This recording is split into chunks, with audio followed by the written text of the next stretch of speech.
Confused by what everyone is telling you to do? We'll make it even more clear with this easy 21-step process. Tonight's episode is on shaping, both form and function, and we're going to be analyzing a video of Stephen White and Victoria Hank from Wild Westy. Yeah, okay. I'm going to drop the link in the chat. Go ahead and give it a watch and let us know when you're done. All right. People are back. Excellent. So our plan for tonight was just to frame through pretty much the whole video and talk about different shaping concepts as we go.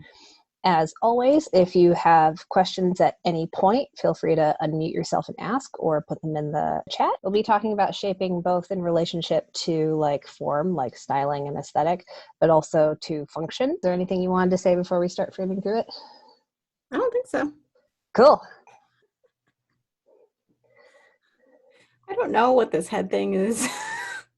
I don't know. It's like they're birds saying hi. They're just challenging each other. My favorite part is her little this. Yeah. It's so awkward and cute.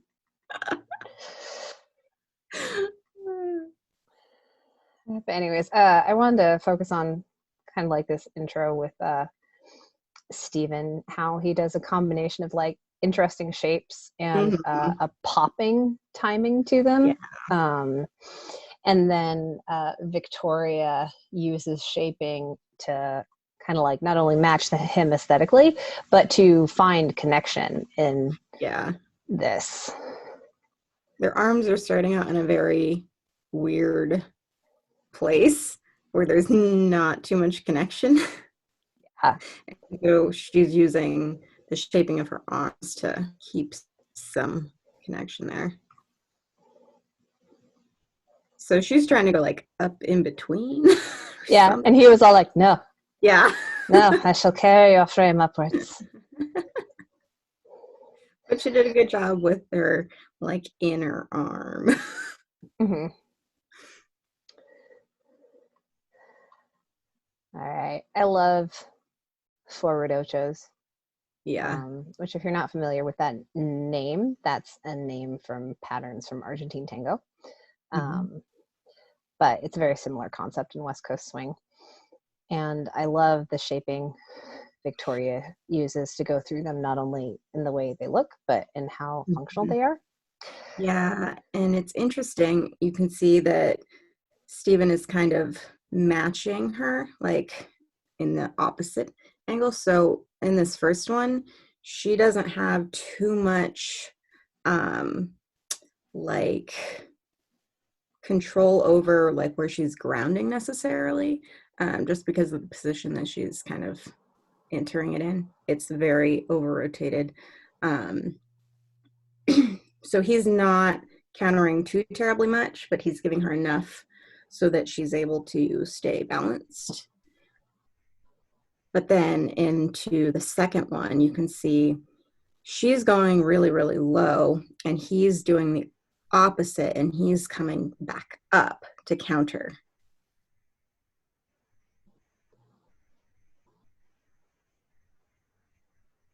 One of the things that's really important when leading a follow into forward ochos is to make sure that they can get over the foot that they're stepping over. So you can see that actually Stephen's hand is towards him enough that she's actually having to compensate and kind of twist her spine and lean forward to stay connected. And she's kicking her leg out to help counterbalance herself, because you can see like it's a really great, well, that's an ugly line. I blame my computer, not my wrist. There we go. But that's did you hear my Alexa? I'm never talking to you. Alexa, stop. Did I say anything remotely like the word Alexa? Okay. That's a new one. Yay, 13th episode. Lots of stuff going on. Okay. Anyways, back to what I was saying. So she's over this foot, but you can tell that the majority of her mass is actually to the left of that line. Anna said, you said, I blame my computer. I always blame my computer. Although I love my computer. I love my laptop. It's just getting a little sad and old now. Yeah. Anyways, yeah, so it's really important when leading forward ochos to let a follow get over their standing foot to rotate around it. And if you don't, offer the kind of compression and support for them to stay balanced.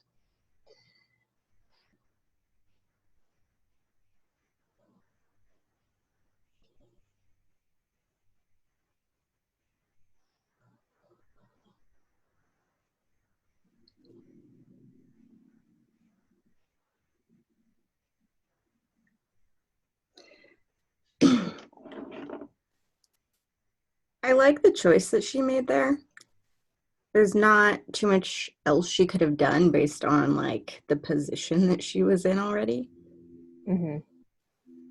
But she really chose to kind of release her upper body.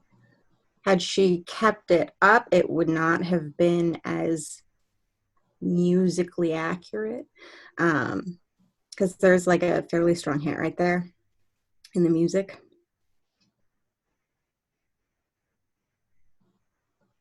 And it's just creating a nice C shape in the back of her body.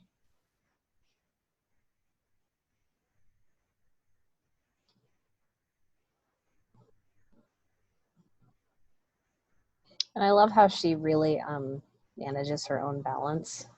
Yeah. Because she's counterbalancing herself with her right leg Mm-hmm. as she's kind of matrixing back with her upper body. But as soon as her right foot strikes the floor here, she starts shifting her hips screen left.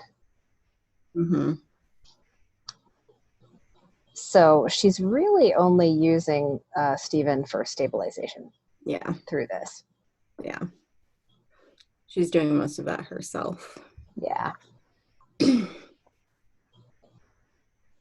Another thing I wanted to say is that when you're trying to shape something nicely, it's really important to not forget the head and neck. If you leave out the head and neck, a lot of times the shape won't necessarily look complete. Yeah, because imagine if this is where she stopped. Yeah. It would look stiff, but it would also not hit the music quite as dramatically as it does. Mm-hmm. This is one place where having long hair is definitely helpful. Because you can't get the same effect if you can't add a little bit of hairography to it. Yeah.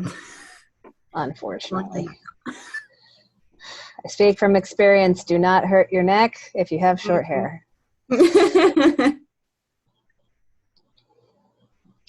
All right. Moving on. So this is a really interesting shape right here. They're in a spot where the connection is kind of harder for Victoria to find, just because of the location of his hand on her shoulder.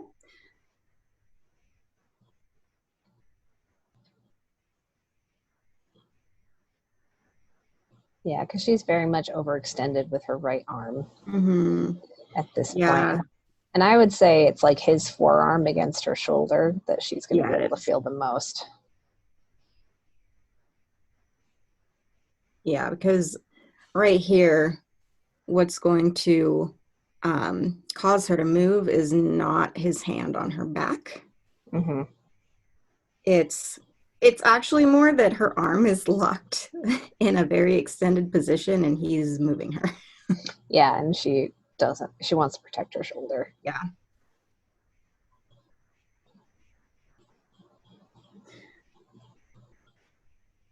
And see right here, he doesn't have too much of like a supportive connection with her. Like there's connection, but it's more so for her balance than for her to use. But she's doing a really good job of using like her body to shape in a way that balances her well. So she doesn't have to use him as much. Yeah, that's one of her strengths. Leading her is such an amazing experience because so much of the athletic things that she does under her own power and balance. Yeah. Like if you're not paying attention, she'll just like drop to the floor and make it look like you're supporting her, and you'll squeak and she'll come back up and she'll be like, what? So as Stephen starts to go around her, you can see that she's choosing to bring her leg in to style, but she's also trying to keep it out to balance her.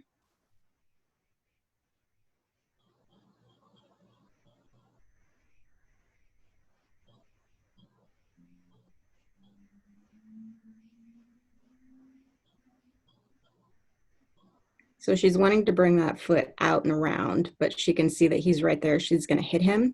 So she chooses to bring it in as she rotates past him, and then she extends it as they come into this position. And that's actually very necessary for her to balance herself because her arm is so far back past her spine.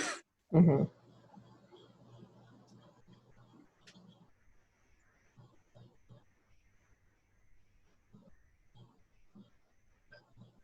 And right here, it's very important for her to keep that leg out because both of her arms are now back past her like center.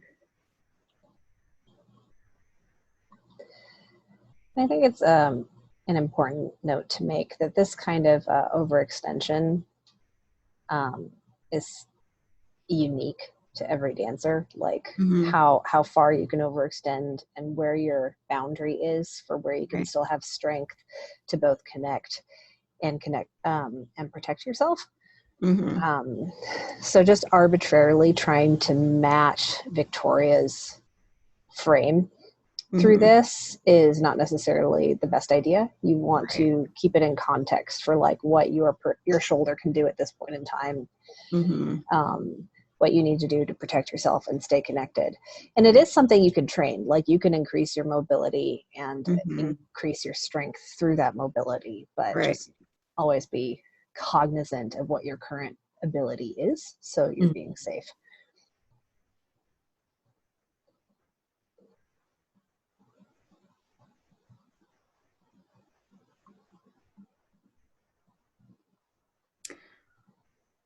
So this is a super interesting like styling choice for Stephen.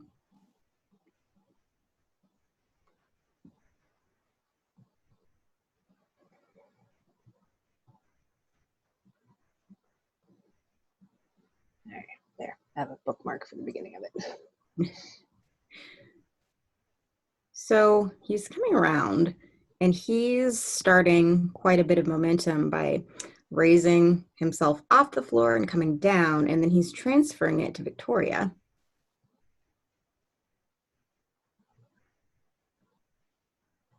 As he's rotating her right here. And so he's using her to over-rotate himself. Yeah, so he does this rise to a fall. And not only is this like aesthetically a nice dynamic visually, but when it falls and he brings that energy down, that's a way to help ground himself to counter Victoria, and then from a grounded place create a lot of energy out the other side and be balanced for that one foot. Yeah.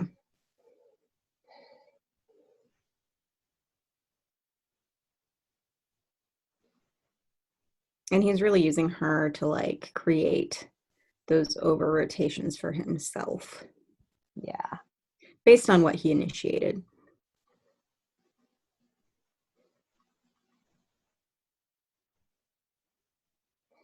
And for those of you who have been with us for a long time, this is a good moment to notice the center counterpoint of Stephen's right elbow, where they're both moving away from his elbow on either side of it.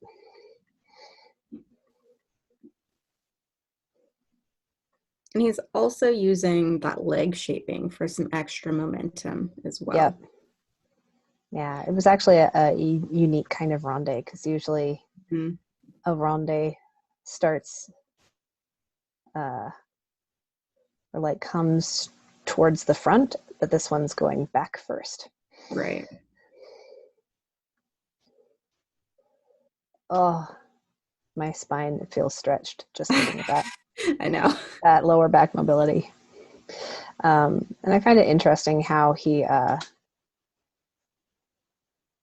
the unique way he starts counterbalancing this moment, because he's not quite pitched enough to the right, of his standing foot at this moment. So he kind of pushes onto his heel of his standing foot to sit back a little bit further and counter Victoria. Yeah.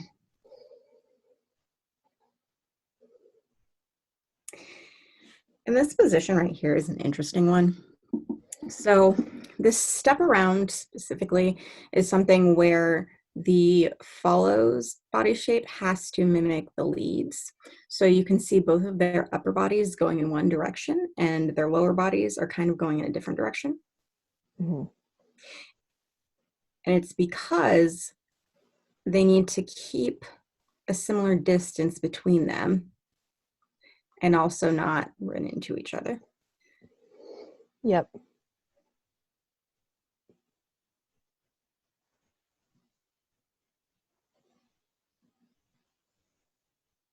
And Victoria just kind of stays in his hand.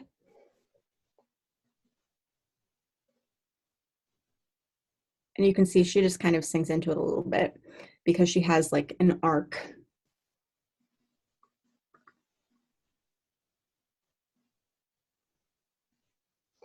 Yeah, and it's really interesting because you might think at first glance that they're trading places right here, but they're not. Right. Victoria is very much staying in the same spot and pivoting. He's going and around. Steven's, yeah.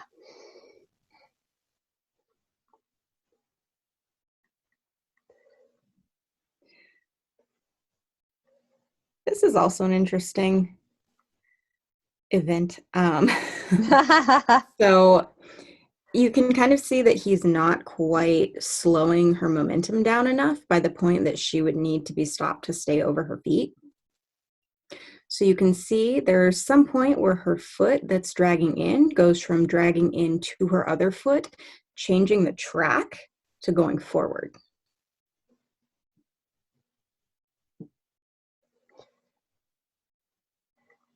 Yeah, right here you can see she wasn't able to get quite enough back into the pocket of the connection. So she's coming forward a little too early for the music, which is why she delays her weight transfer so much. And now she's pitched very differently. Like she was here.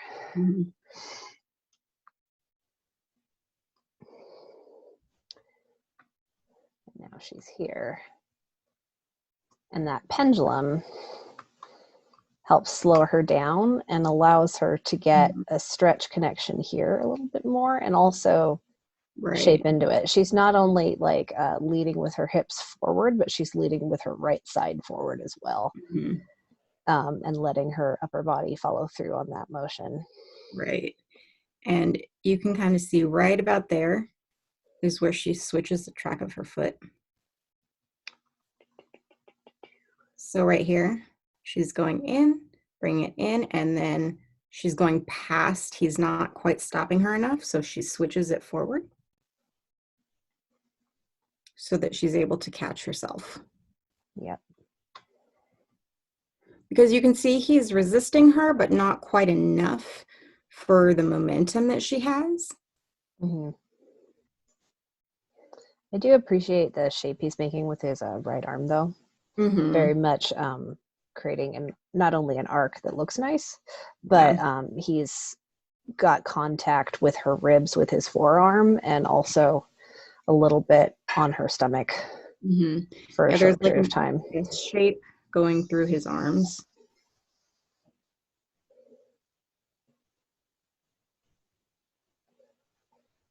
And I love these kind of moments where the partnership together makes a shape.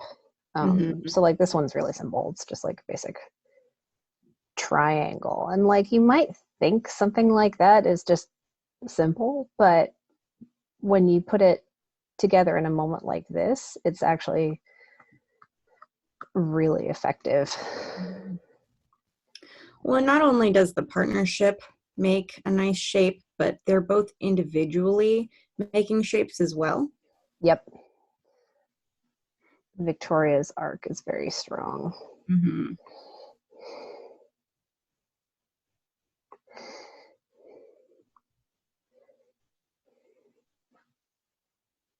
So even when you're trying to create something with your partner, you need to still think about what you're doing as well. Yep.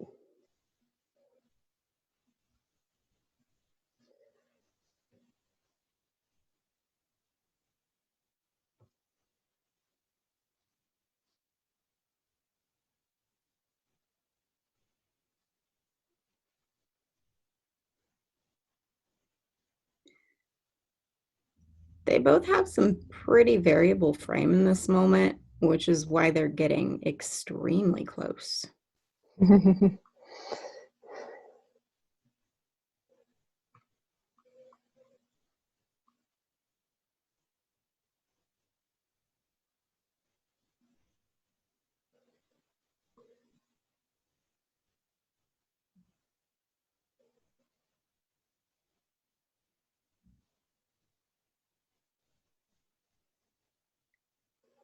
Really love I how really- Stephen follows through with the hand there. I was just going to say that. He makes a really nice arc with his hand.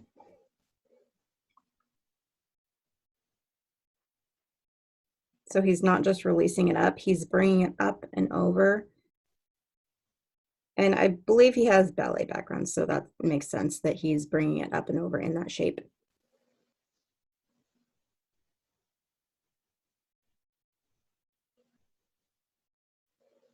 I love how he like maintains that shape in his arm for a really long time. He doesn't like ricochet out of it. Right. Which I don't know why, like as a mindset, it feels so awkward as a human being to have a pretty arm line. But I feel like that's a fairly universal feeling, unless you've done enough training to get over it. Exactly. But it's something to like, it's something to get over because it's worth it. Well, I think part of it is that a lot of times people are not quite using muscles to shape an arm, but they're just placing the arm and kind of letting it hang there, which does feel very awkward. But when you're resisting and shaping, that does not feel as awkward. It feels like a continuation of your body.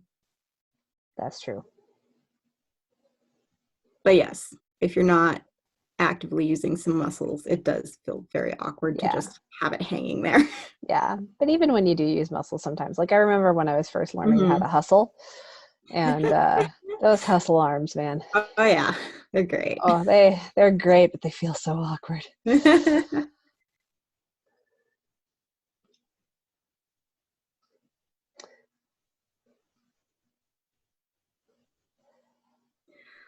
I love how Victoria uses a very variable frame to prep into this one-footed spin. So this is, again, like this amount of mobility and strength is very unique to her. And I would say the connection at this point is incredibly light because of how extended her right shoulder is. Honestly, it's probably just like their hands sticking together and there's not much else. Yeah. Because of how overextended she is. Yeah, I would say that this moment, because Stephen is not at all prepping a one-footed spin, this is Victoria's choice in this moment. And he's then having to follow through with it and allow it to happen. Yeah, and I actually don't know that she was necessarily intending to go into a one-footed turn. I think she might have been intending to rotate herself around to face him. Oh, to kind of like tether towards him. Because I know that makes sense. To do this thing where she like rotates around like this and kind of like extends her leg out in front of her and sits back. And that's kind of where it looks like she's going with that because she's so overextended.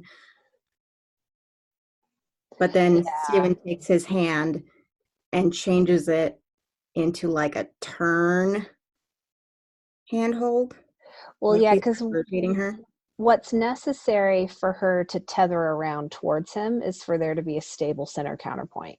Mm-hmm. So we can see it's still stable, it's still stable, it's still stable. But right here, he starts moving it. Mm-hmm. And because it starts moving, it's now a one-footed spin. Mm-hmm. Yeah, and I don't know that she was intending on doing that because you can see she's not necessarily connecting that foot. She's just bringing it in because she's swinging past Steven and she doesn't want to just kick him. Mm-hmm. Right, so it's extended out here. As she realizes she's rotating, she has to bring it in.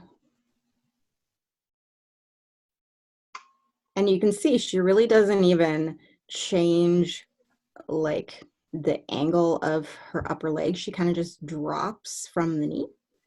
Mm-hmm.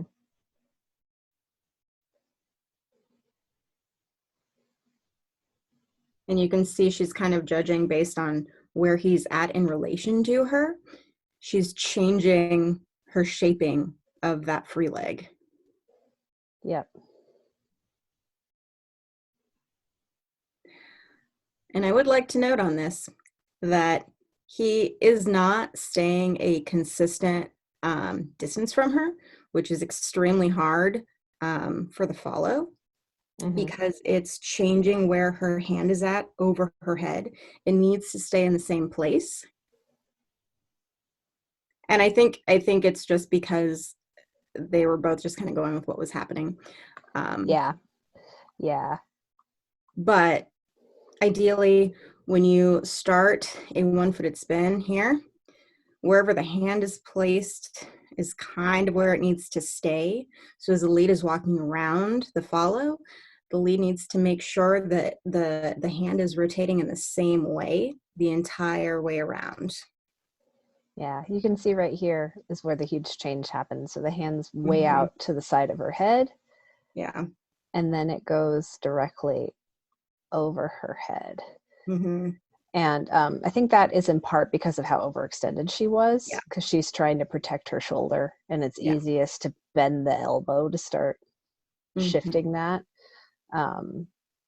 Yeah, this is a really interesting like conversation of connection to make this Mm-hmm. happen, because they're both making micro adjustments every moment to help equalize the connection and the balance for Victoria. Mm-hmm. Yeah. And then another thing to keep in mind when you're leading one-footed spins is the timing, the pulse of it. Because if you have the follow's head, and then you have the arc, this should in theory look like a perfectly centered thing, but that's hard to do when you start at the corner. So pretend this little circle was centered in it. But the most amount of energy should be happening on one part. So this is the energy, and then it dissipates, and then you apply energy, and then it dissipates. Energy, and then it dissipates. And when you're actually walking around, you have to make sure this part stays at the same point in space relative to the follow. So as you're walking around to follow, you can't be moving the energy part around. That's mean. In these like rotations, when a lead is moving, you also have to keep in mind that the follow is not just doing one turn, because she has to spot the lead. She has to do a rotation and like extra because he's moving around her, right? And so she needs to keep an eye on where he's at in relation to her. Yeah. You can see as she's whipping her head around, right? She's spotting him, which means as she's rotating, he's moving. So she's going further. Yep. When she comes around. And that is very important for these turns when the lead is walking around. Like, you need to spot the lead.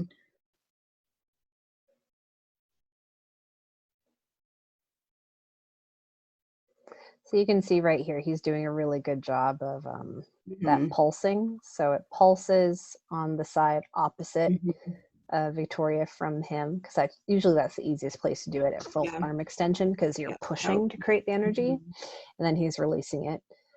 And then he's pulsing it away from himself and then releasing it. Yeah. Pulsing away and then releasing it. Right. And he's creating space for her turns by projecting his left side toward her and not his right side. So that's giving her just a little bit more room, and also giving him an easier reach across to the other side of her. Right. So a lot of times you see Victoria go into like really grounded, deep, like one-footed spins. But because of like the distance change between them the whole time, she's just staying very like close together rather than expanding. So you can see her standing leg is staying straight rather than bending. She is like totally only on her toes.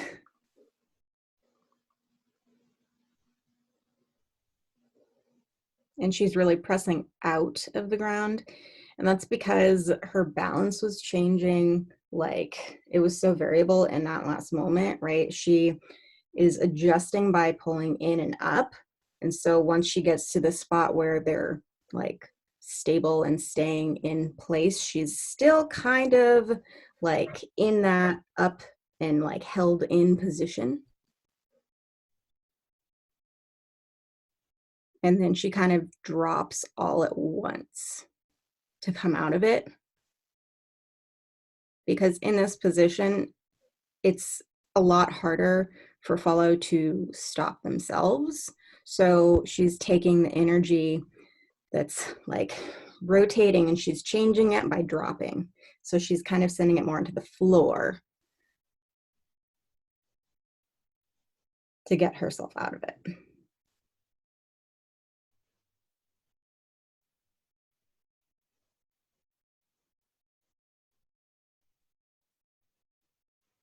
And you can see she's like really bending into those knees.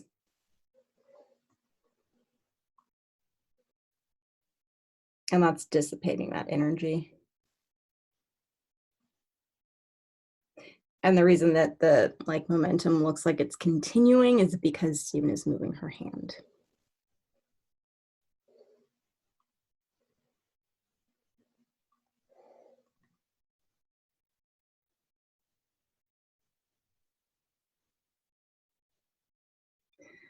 I like the choice that she makes to hang back.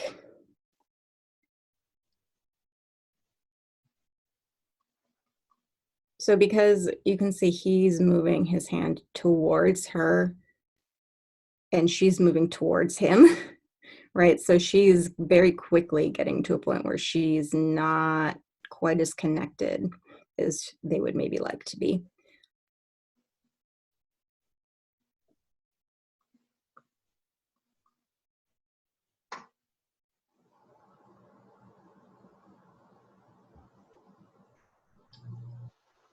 So then she's kind of creating this shape to keep her hips at least a little bit further back, and even her upper body more so. So this creates like kind of an arc with her back foot, and then just like a nice angled line with her front foot to keep that connection as much as possible. Because you can see at that point, her elbow is like completely next to her side.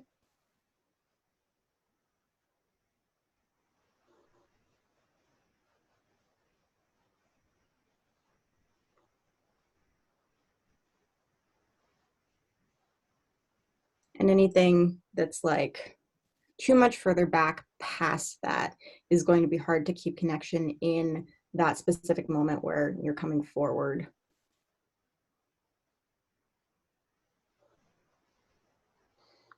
Yeah, the only thing I could think of to help create a little more tension would be if she were, as she stepped forward, not only lead with her hips and leave her upper body back, but if she were to pull her right shoulder back down the slot just a little bit, that would help. And look, she does just a little bit right here. Her right shoulder is a little bit further back than her left. Mm-hmm.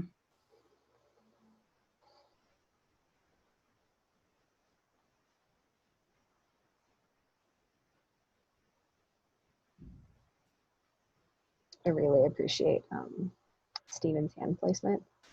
Yeah. Right here. A lot of leaders tend to like grab the middle of the arm or the elbow for these kinds of patterns.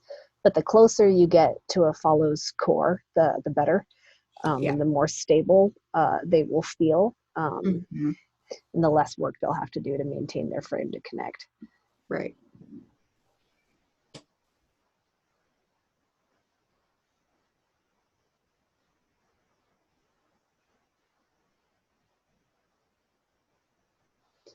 And then throughout this whole dance, Stephen is very much open to the audience the majority of the time, like he is in this moment.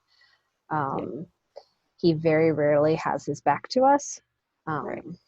And that's just a really subtle thing for shaping as a leader, to just pick your audience side. And usually that's where the judges are, or if there's an actual audience, where the audience is, to present to them the majority of the time. Right.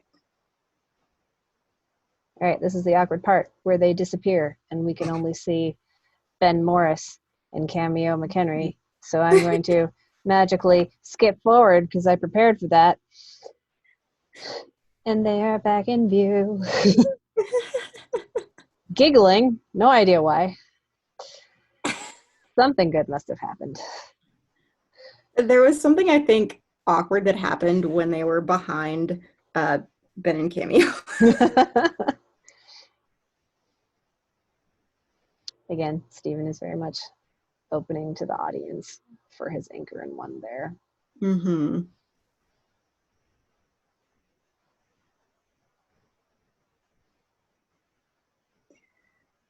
I really appreciate the ronde that he does out of that.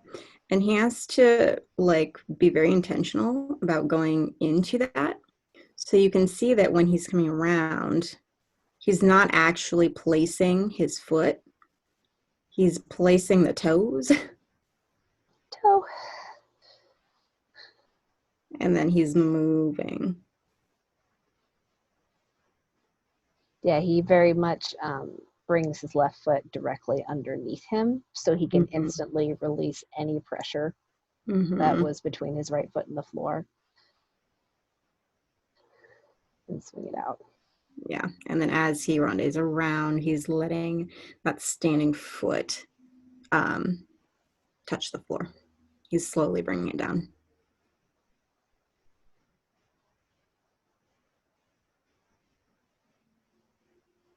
And that, I think, is a very important thing to note, is that out of that ronde, he's not just putting his foot down immediately. Like, it's not just dropping.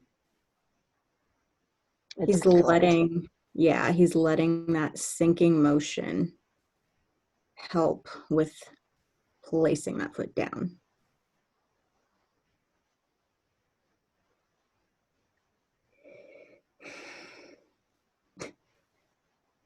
I love that you can see Victoria's like, there's a hand there. Where's that going? Yep, because it's really clear that he wants it. Yeah. But she would have to suddenly T-Rex.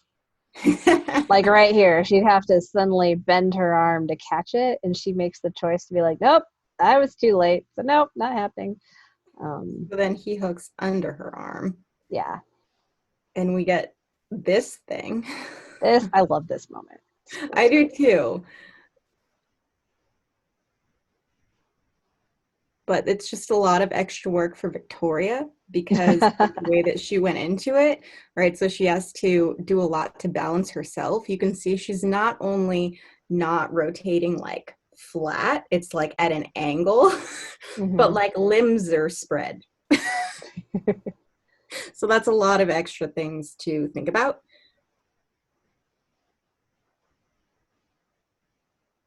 Okay, try to get Ben and Cameo out of the frame. So the reason she gets into this specific position is because she still has a lot of momentum from that turn, and he chooses to pull her back while she still has a lot of that momentum going. So she kind of keeps rotating. And that's why her left foot ends up in yeah, front. Yeah. She's trying to catch herself because she's still rotating. And then they do a great job of fixing it. Yep. Like, she very immediately gets back under her own control. Yep. And then she's like, let's do that again. Yep. Repeat. Musicality. I love that moment where you've done something cool, but it was a lot of work. And then you realize, oh, the music's going to do it again 2 more times. So that means I have to do it again 2 more times. Why did I make that choice? Uh-huh. Choice. Yeah.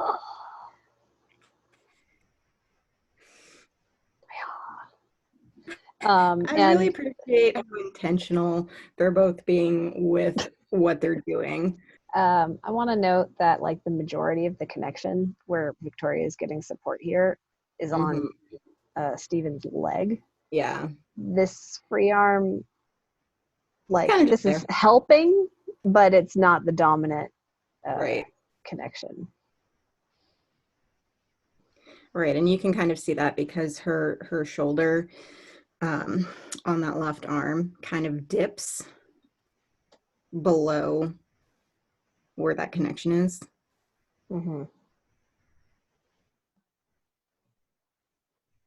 And then you can see she's really using that right arm to press up off of him. And so she starts moving herself up off, and then he like helps. Yep. But she's taking that arm from like a hook around his leg to like pressing into it with her hand. So right here you can see she's moving her hand. And he still is in this position, like he hasn't helped her yet, but then he does a little prep and helps her up. And the way he drags in this foot. Lovely.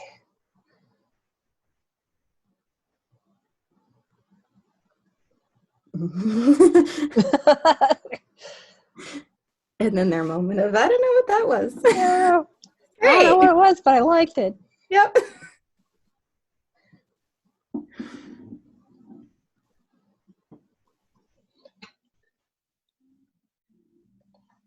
All right, I wanted to talk about, I think, the shaping for Steven's 1 foot right here. I was going to talk about that too, but you go ahead. So right here, he's very much, as he goes into this shape, it helps if I hit the correct arrow button. Okay. So as he's stepping forward onto his left foot here, and he's letting his left hand go forward and connect with Victoria.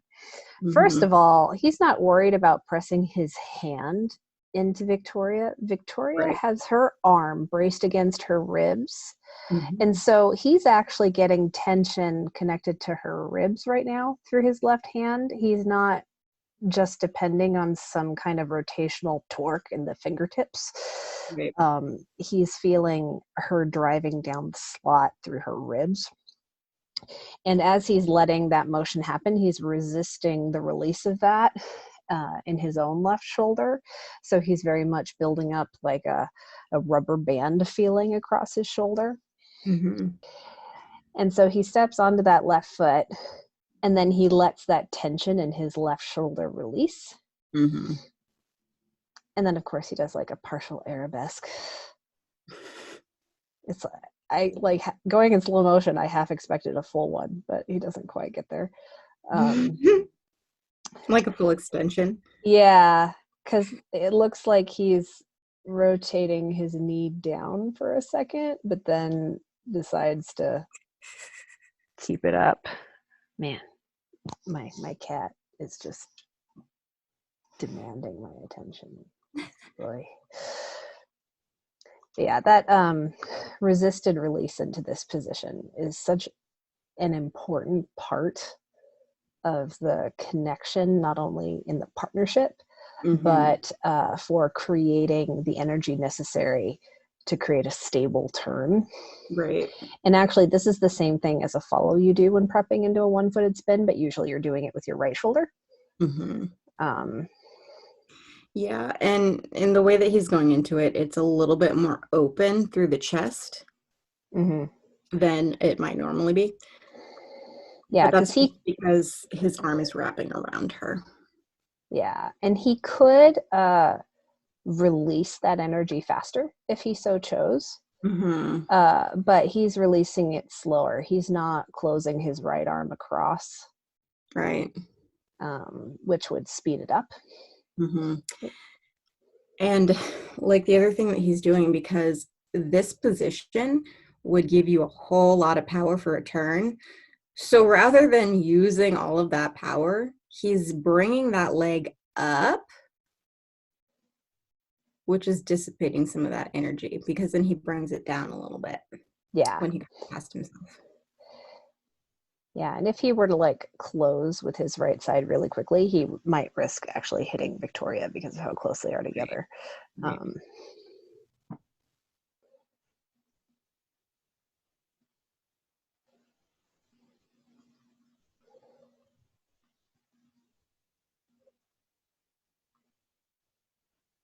And then I appreciate the like matching angles that are happening out of that Yeah. turn.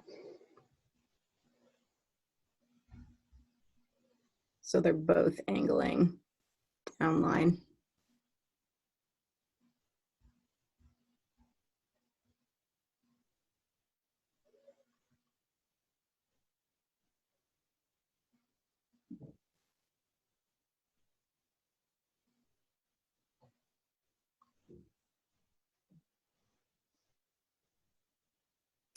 Victoria really likes to get into these positions where she could possibly get very overextended, because she tends to do things with her feet in that moment.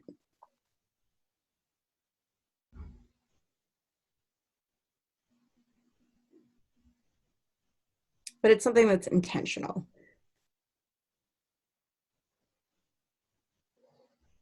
And then particularly at this point in the song, I actually appreciate because like the lyric is Stay.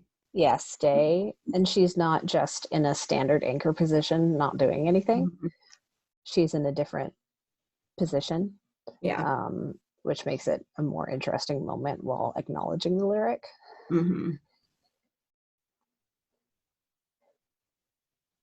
then he also does something. Yep.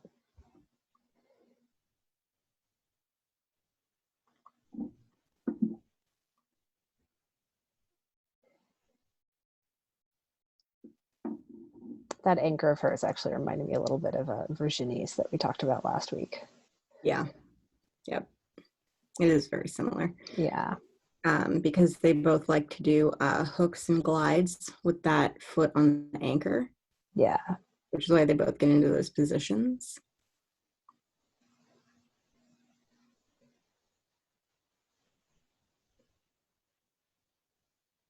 But you can see, rather than continuing her momentum back, she stops it over that front foot. Even though she could very easily continue, because she's placing that weight on the right foot as she's moving to the right.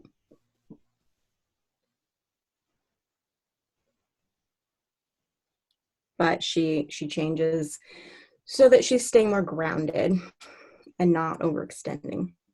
Mm-hmm.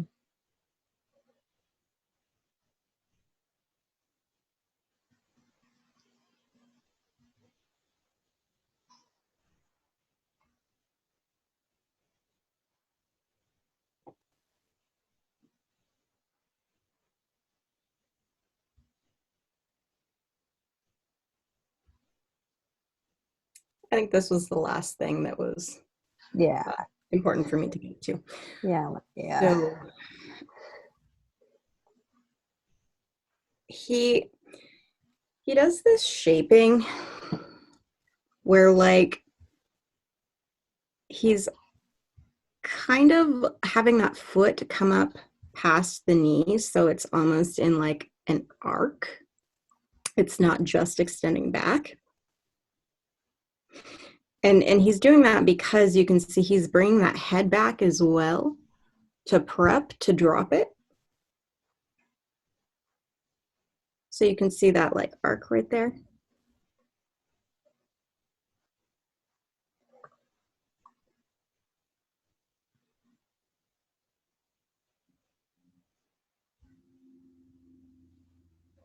Yeah, so right about here, he allows the foot to start moving more to his left a little bit to close around while he delays his head back.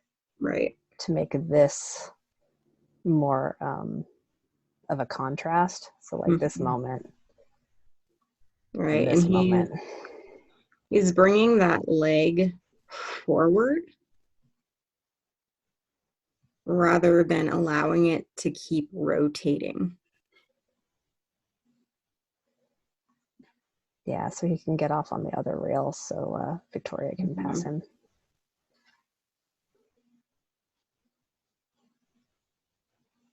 And I like what she does with that little moment when she's behind him, right? Because you can see like what's happening is kind of getting her a little overextended here. And so she uses that to arc back and create a shape.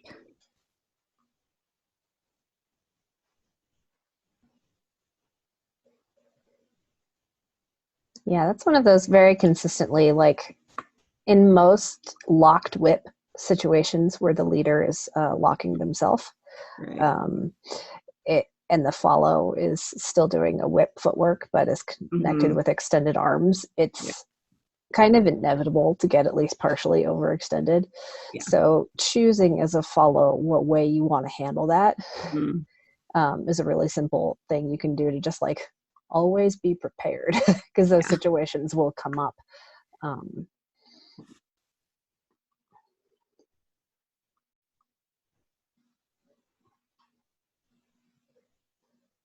Yeah, but she like intentionally lets it catch so that she's making it look a little bit more dramatic. Yeah, she's like hitting the connection with her shoulders and letting her hip go a little bit further. And then she's hollowing out her abdomen to create an arc through her spine and into her neck. Yeah.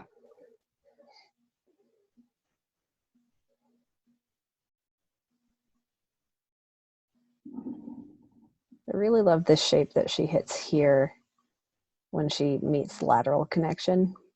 Yeah. Right here. As he brings the hand through and she resists it.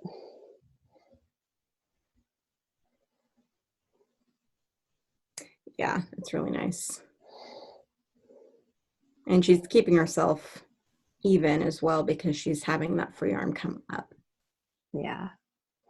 And I love this shape Stephen is in right here. It's really comfortable for her.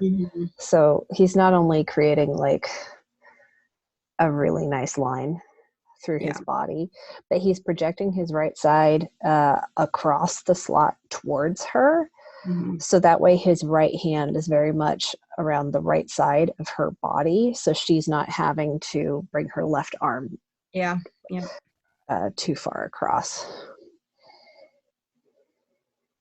And it also just creates more connection. Yeah. More available space for connection. Because you can get that whole back with the arm. Yeah. And here's another moment where Stephen does a really seamless transition from being in a handhold to breaking it and following through with it. Yeah. It's like a Calvin Klein ad right now. I know.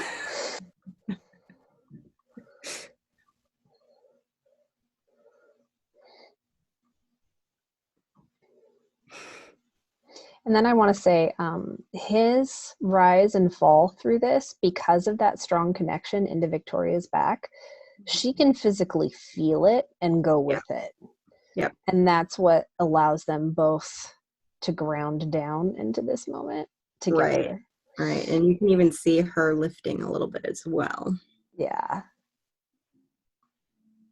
So right here, you can see that they're just matching. She's not quite as drastic as he is, but they're matching what they're doing.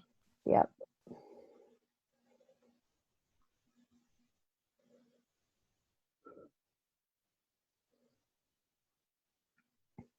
And then I love right here how she really shapes into this delayed weight transfer, really projecting her right side forward and leading with the hips.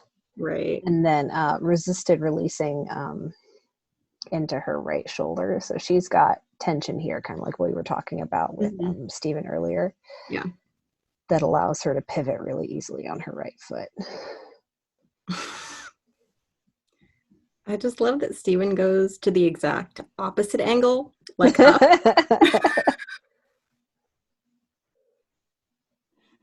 That could have been so deadly. It really could have. Really could have. I think maybe that's him realizing it when he like looks at her really suddenly at the end. He's like, I almost killed you.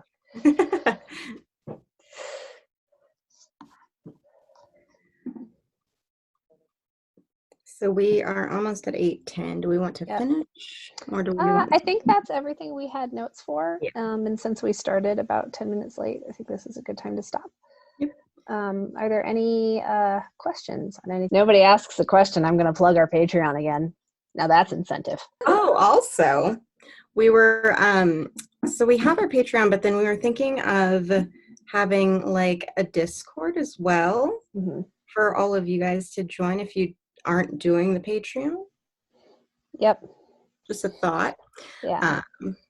And then a little bit more information about our Patreon, because I know we're doing something very different and unique with it. And we're still learning how to talk about it so people understand. And first things are like some whys behind what we're doing, because I know we see a lot of students work really hard and train a lot from really excellent, respected instructors, but still struggle to actually make forward progress on their dancing. It's like the people who spend a lot of money on lessons and a lot of hours on lessons and a lot of hours on practicing, but they're not actually moving the needle. We want to create a space that fills that hole, like helps students really train their eyes and really have a basic foundational understanding of solo movement, and also like kind of what we do here, training your eye to be able to see certain things. So that way, when you are learning from other instructors, you can maybe see what you couldn't see before, and you can implement into your own dancing faster because you're learning fundamentals that tend to get lost in translation a lot. So for instance, a lot of West Coast swing dancers didn't necessarily start with a solo background like Alicia or I, so they don't have that vocabulary to teach from that standpoint. So we get kind of like lost in translation definitions, like ground into the floor by dropping your center. I made a really funny animation for that. This month in grounding, like we get really specific on like what that stuff actually means. So week 1 of every month is like really concrete definitions and conversations about a specific concept. So this month is grounding. Next month will be weight transfers. And then we're going to do turns. And then week 2 is us giving demonstrations. And we do things for both roles. And then we break apart and each do something for individual roles. So Alicia will show the follow role. I'll show the leader role. Right.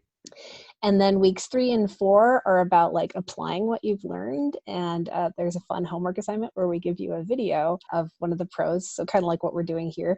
And we say, give us a list of timestamps of when you're seeing this concept in action, because being able to identify it correctly is really important. And then a QA call at the end of the month. Yeah. And we are talking about like what it looks like in the dances. How to identify it. So. Yeah.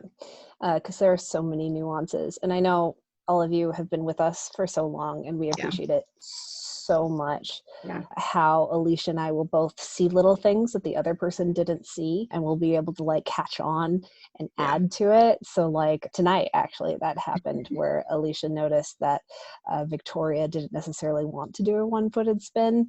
She wanted to tether around, but Stephen turned it into a one-footed spin.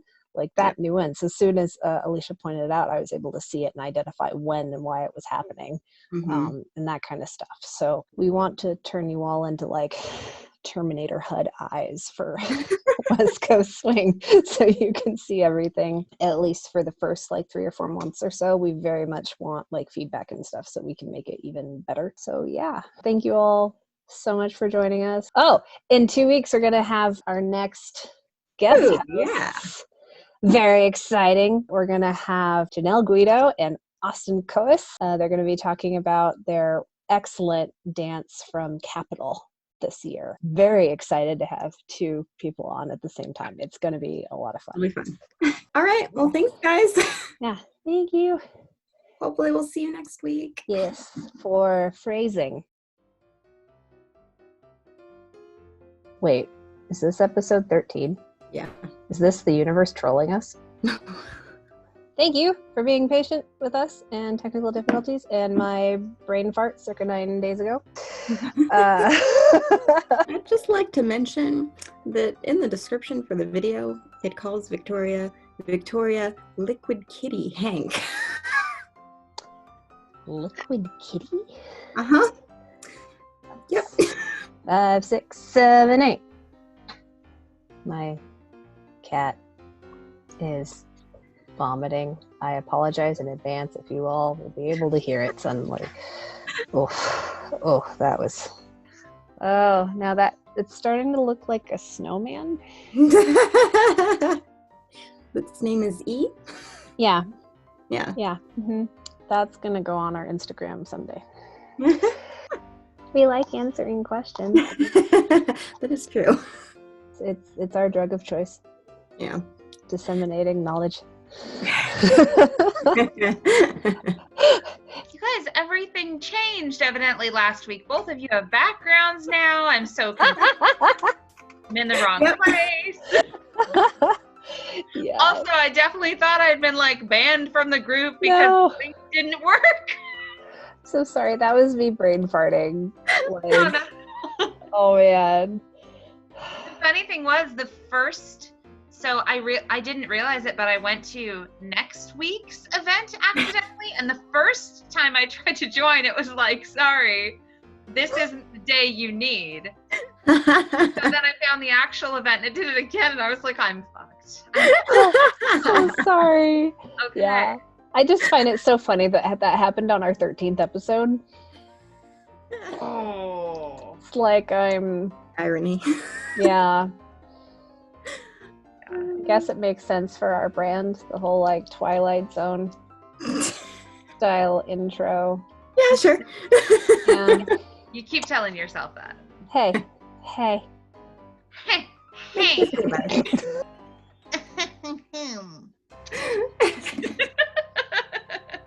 So, Wow. fucking That's so Zeus. cool. What is wrong? Also,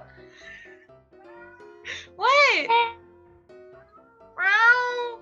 So, funny story. This is why I don't have children. So, my cat, like, she is very loud. She likes to talk. And so every once in a while, if we like meow back at her, she just immediately runs to us every single time. And she's like, "Are you okay?" Like, I don't know why, but anytime there's a meowing noise, she comes from the other room and like directly comes to you and like gets right up in your face. That's amazing. There's a lot of like intense focusing and then I love the birding, the like kind of ratcheting. yeah, like where the mouth sort of like you see it from the side just like shaking. Yeah. How's the vomit situation, by the way, Cassie? It's in my direct sight, unfortunately. Without fail, my cat will start hacking on the vinyl and think, oh God, I better go to the carpet. Okay, I think this is the point in quarantine where you need to stop talking to the voices in your head. I don't know if I'd call it relaxation at this point, maybe when I'm more than 3 inches in. Fair. Yeah. What did you say? Said that's what she said.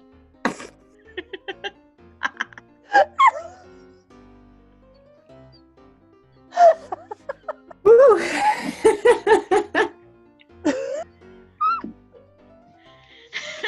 Oh, And man. on that note, adieu to you.